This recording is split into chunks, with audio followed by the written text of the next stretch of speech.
Have you ever contemplated the location of Jesus Christ's crucifixion? Golgotha, also known as Calvary, is a skull-shaped hill in ancient Jerusalem that was the location of Jesus' crucifixion.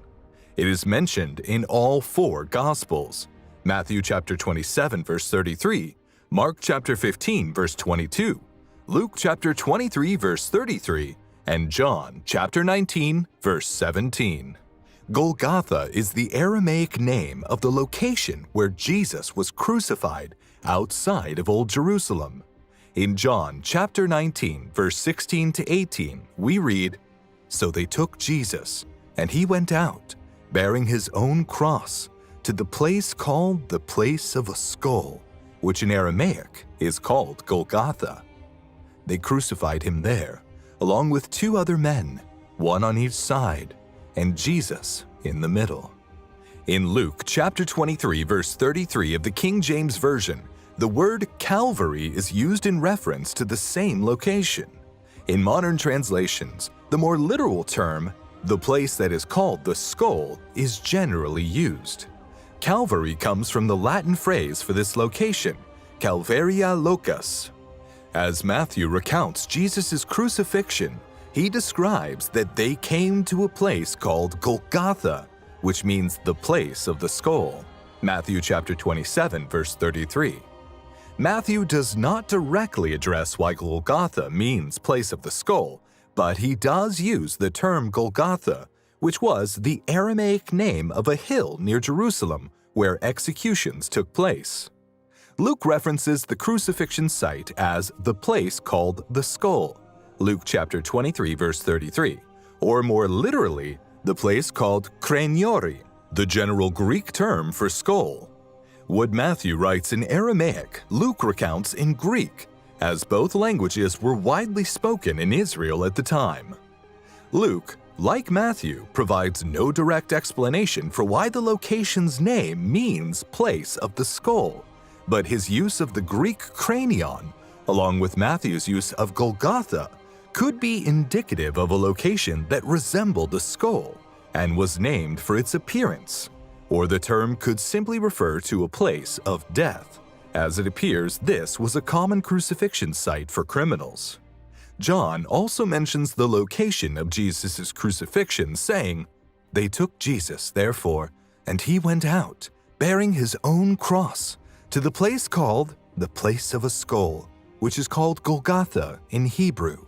They crucified him there." John chapter 19, verse 17 to 18. It is worth noting that the term calva was used in later Latin translations, translating the Greek and Aramaic terms for skull with the Latin equivalent, and the term Calvary has become a commonly identified name to refer to the location where Jesus was crucified.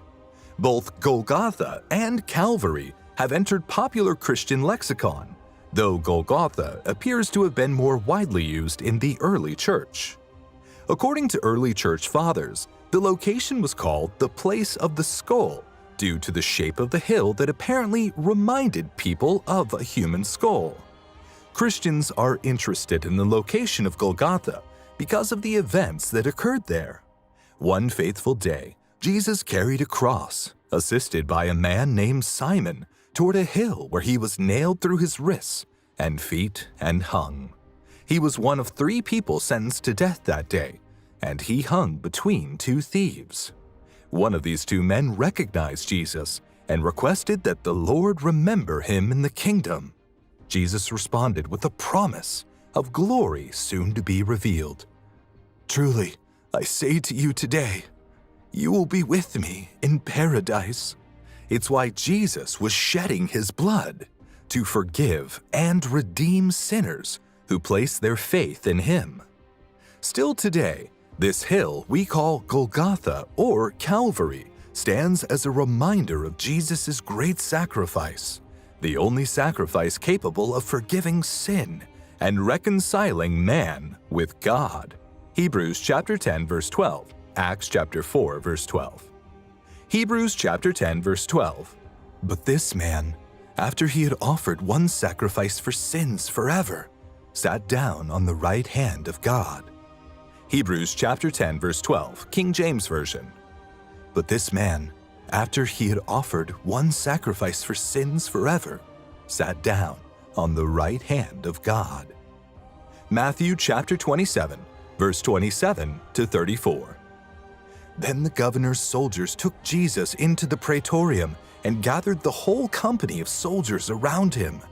They stripped him and put a scarlet robe on him, and then twisted together a crown of thorns and set it on his head. They put a staff in his right hand. Then they knelt in front of him and mocked him. "Hail, King of the Jews!" they said. They spit on him and took the staff and struck him on the head again and again. After they had mocked him, they took off the robe and put his own clothes on him. Then they led him away to crucify him. The crucifixion of Jesus. As they were going out, they met a man from Cyrene named Simon, and they forced him to carry the cross. They came to a place called Golgotha, which means the place of the skull. There they offered Jesus wine to drink, mixed with gall, but after tasting it, he refused to drink it. When the soldiers leave Pilate's palace to crucify Jesus outside the city walls, they recognize that Jesus is so weak from the flogging that he will be unable to carry the cross. Simon, a pilgrim from Cyrene in North Africa, is enlisted by Roman soldiers to carry Jesus' crosspiece to Golgotha, the site of Jesus' execution. The current Church of the Holy Sepulchre, built in the 4th century by Emperor Constantine as a memorial to Jesus' crucifixion and burial, has long been thought to be this site. The soldiers, pretending to offer Jesus a cup of refreshment, offer him wine mixed with a bitter herb, a drink that could aggravate his parched thirst. Jesus refuses to drink the rest after tasting it. Matthew chapter 27 verse 35 to 36. When they had crucified him, they divided up his clothes by casting lots, and sitting down, they kept watch over him there. Jesus is crucified, nailed to a cross, and executed in a painful, slow, and humiliating manner. Crucifixion victims typically died after 2 or 3 agonizing days of thirst, exhaustion, and exposure. The soldiers divide up Jesus' clothes and settle in to guard the execution, ensuring that none of Jesus' many followers attempt to save him. This scene's elements clearly fulfill Psalm 22. Psalm 22, verse 1. My God, why have you forsaken me? Why are you so far from helping me and from the words of my groaning? Matthew chapter 27, verse 37 to 44. Above his head they placed the written charge against him. This is Jesus, the King of the Jews. 2 rebels were crucified with him, one on his right and one on his left. Those who passed by hurled insults at him, shaking their heads and saying, "You, who are going to destroy the temple and build it in 3 days, save yourself. Come down from the cross if you are the Son of God." In the same way, the chief priests, the teachers of the law, and the elders mocked him. "He saved others," they said, "but he can't save himself. He's the King of Israel.